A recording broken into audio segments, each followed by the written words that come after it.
할렐루야. 믿음의 고백을 함께 하시겠습니다. 주의 말씀은 내 발의 등이요 내 길의 빛이니이다. 아멘. 오늘 함께 보실 하나님의 말씀은 시편 113편 말씀입니다. 시편 113편 1절부터 9절 마지막 절 말씀까지 한 절씩 교독하시겠습니다. 할렐루야. 여호와의 종들아 찬양하라. 여호와의 이름을 찬양하라.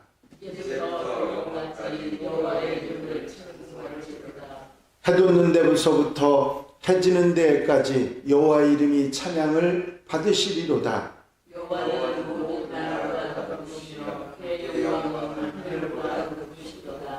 여호와 우리 하나님과 같은 이가 누구리요? 높은 곳에 앉으셨으나 가난한 자를 먼지 더미에서 일으키시며 궁핍한 자를 거름 더미에서 들어세워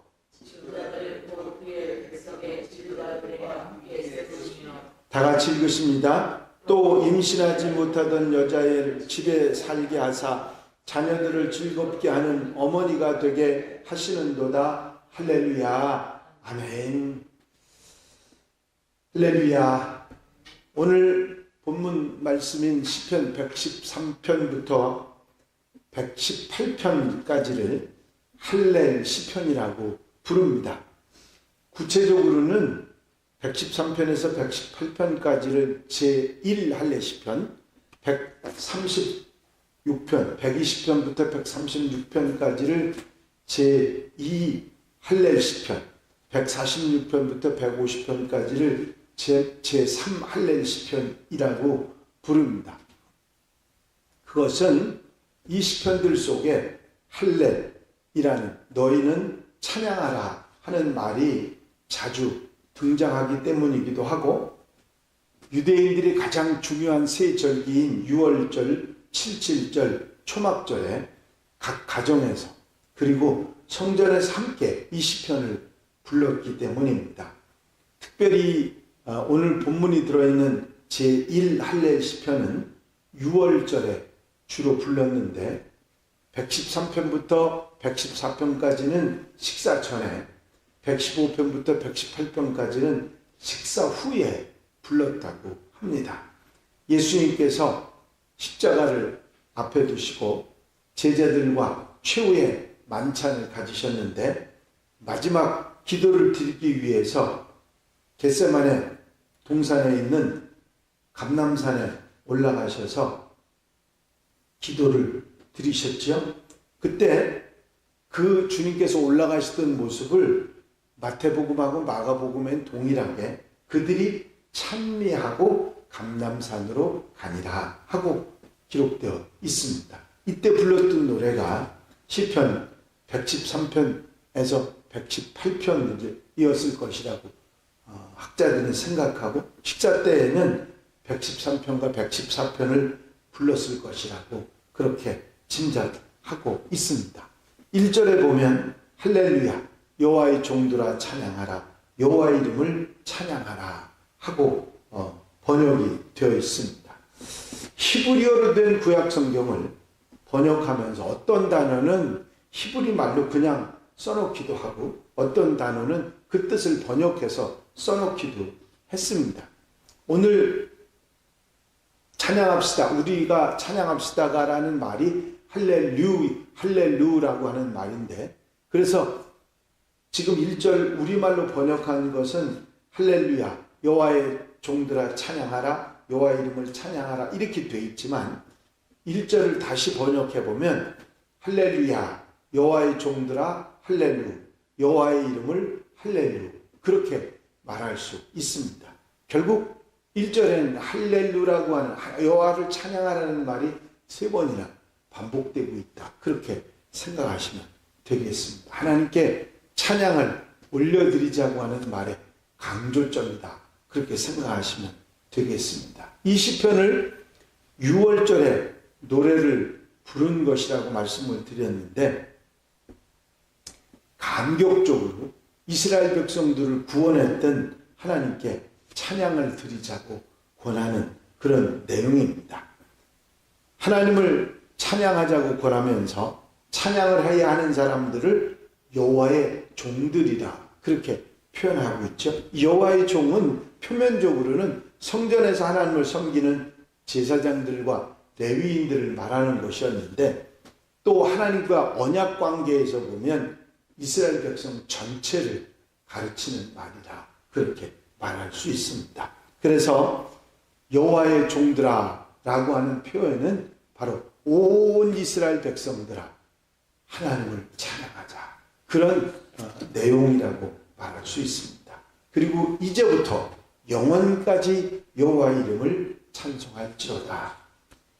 1절이 찬양 받으실 하나님께 초점을 맞추었다면 2절은 찬양의 시기, 지금부터 영원까지라고 하는 시기를 말하고 있고, 3절은 해 돋는 데부터 해 지는 데까지 찬양할 지역, 눈에 보이는 모든 전 세계 나라 전 지역을 포함하는 것이죠. 또 이렇게 어디서 어떤 곳에서 누가 누구를 이렇게 찬양하라고 하는 얘기를 계속 하고 있으면서 온 세상의 만물들이, 온 세상의 사람들이, 온 세상 나라에서 지금부터 영원까지 하나님을 찬양하라, 그런 표현이 되는 것입니다. 그리고 4절부터 9절까지는 찬양을 받으시기에 합당하신 하나님에 대한 표현이 나와 있습니다. 왜 하나님을 찬양해야 되는지에 대한 이유를 말하는 것이죠. 4절에 보니까 여호와는 모든 나라보다 높으시며 그의 영광은 하늘보다 높으시도다. 당시 왕들은 신의 아들로 추앙을 받을 정도로 왕들의 말은 곧 법이었고 그 모든 권력은 절대적이었습니다. 하지만 세상의 왕들이 아무리 높아도 그 모든 나라의 왕들을 한 줄에 세운다 할지라도 하나님은 그 위에 계신다, 모든 나라보다 높으시며 하는 표현이 바로 그런 것이죠. 또한 그 영광 역시 모든 위에 있다고 말씀하고 있습니다. 하늘이 얼마나 높습니까? 하늘 끝을 아는 사람이 없죠. 근데 그 하늘도 하나님이 그 위에 계신다, 얼마나 높으신 분이고 또 대단하신 분이기 때문에 우리가 찬양해야 된다 하는 말을 하고 있습니다. 5절 6절에는 여호와 우리 하나님과 같은 이가 누구리요? 높은 곳에 앉으셨으나 스스로 낮추사 천지를 살피시고. 그렇습니다. 이렇게 높은 곳에 그분이 땅에 있는 낮은 사람들, 그들을 구원하시기 위해서 살피시려고 낮아지셨다, 그렇게 말하고 있습니다. 하늘보다 높으신 분이 땅에 있는 인간들을 구원하시기 위해서 땅보다 낮아지셨다고 하는 표현은 상상할 수 없는 이야기입니다.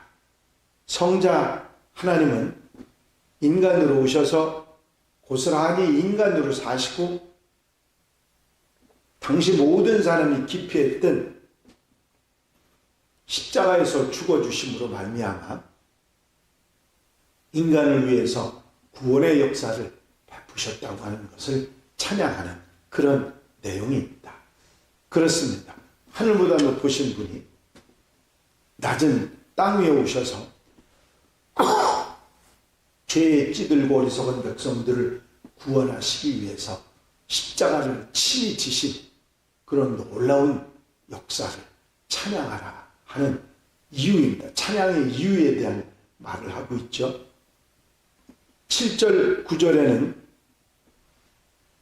가난한 자를 먼지더미에서 일으키시며 궁핍한 자를 거름더미에서 들어 세워 지도자들 곧 그의 백성들의 지도자들과 함께 세우시며 또 임신하지 못하던 여자를 집에 살게 하사 자녀들을 즐겁게 하는 어머니가 되게 하시는도다. 할렐루야.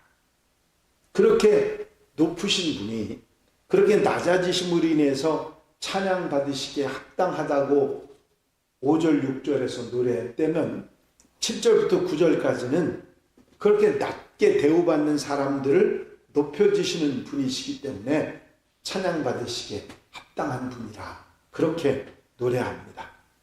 사실 가난한 사람, 궁핍한 사람은 당시 사회에 가장 낮은 계층에 있는 사람이고 그 사람들이 사는 곳은 먼지더미고 거름더미, 사람이 살 수 없는 곳에 사는 사람들인데 그들 인생들을 귀공자들, 지도자들과 함께 하시는 분이라고, 그렇게 높여주시는 분이라고 말하고 있고, 임신하지 못하는 여인이 모든 자녀들의 어머니가 돼서 집에서 살게 하셨다고, 그래서 하나님은 찬양받으시기에 합당하신 분이라고 강조하며 할렐루야로 마침표를 찍는 것을 볼 수가 있습니다.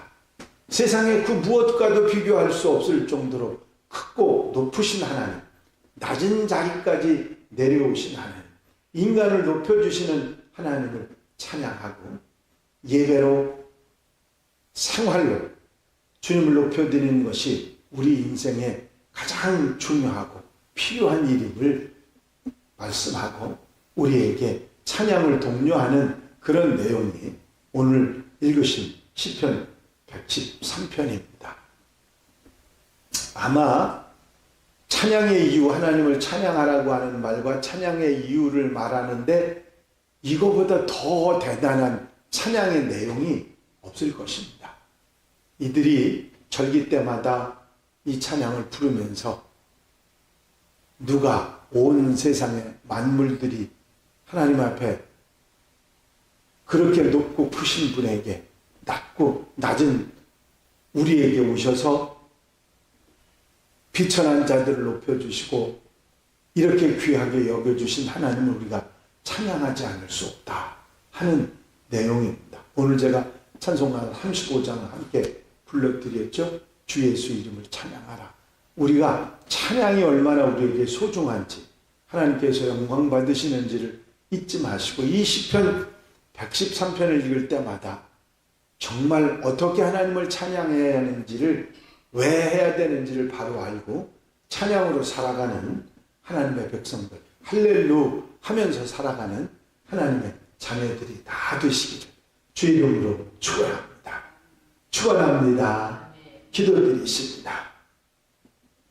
사랑과 은혜가 영심 안에서나 아버지 하나님, 찬양하는 하나님의 백성들이 찬양을 어떻게 하며 이제 왜 하나님이 찬양 받으셔야 하는지를 분명히 깨닫고 그 찬양으로 영광 돌려드리는 시편 113편의 말씀을 다시 한번 새김질하게 하신 은혜를 감사를 드립니다.